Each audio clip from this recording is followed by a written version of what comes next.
This principle is so important that I made the producers go back to this first video to make sure it's inserted.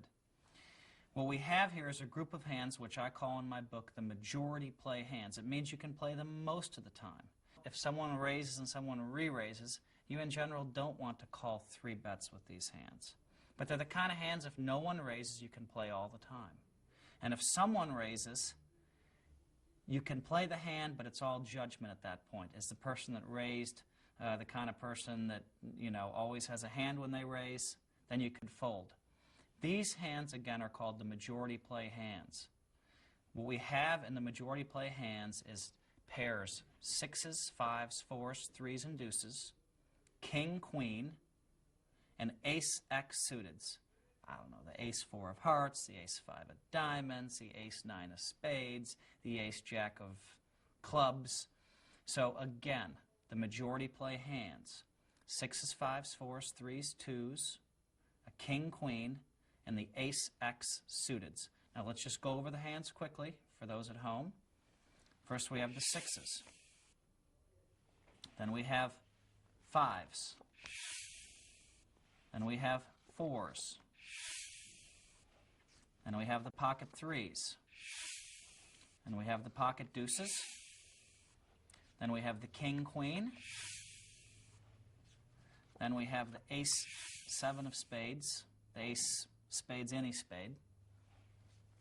We have the ace-any of diamond, in this case the ace-6 of diamonds. Here we have the ace-3 of hearts.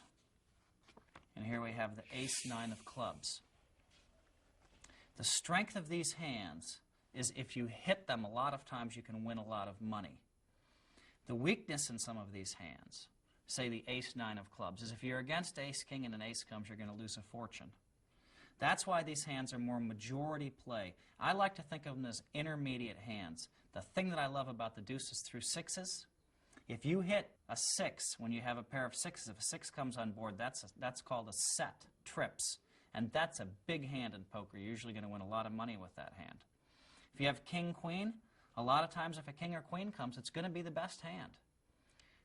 There are going to be those times where you're against ace, queen, or ace, king, and you hit your king or queen and you're in bad shape. But this is the next step. You have the top 10 hands only, then you have the majority play hands. And the majority play hands are the kind of things that you want to play with discretion. If I have the ace-10 of spades in late position and someone's raised in late position, I'll take a look at that player. And if I think that player probably doesn't have ace-10 beat, I'll make it 3 bets to go. On the other hand, if someone who's a really tight player raises up front and I have the ace-10 of spades, I'll just throw it away. So there's going to be some, you really have to pay attention to people now. These hands are all good against jackal-type players. And they're not the kind of hands you want to play against a mouse-type player. So now we have the player personalities entering into the picture, and these are the hands which draw the lines.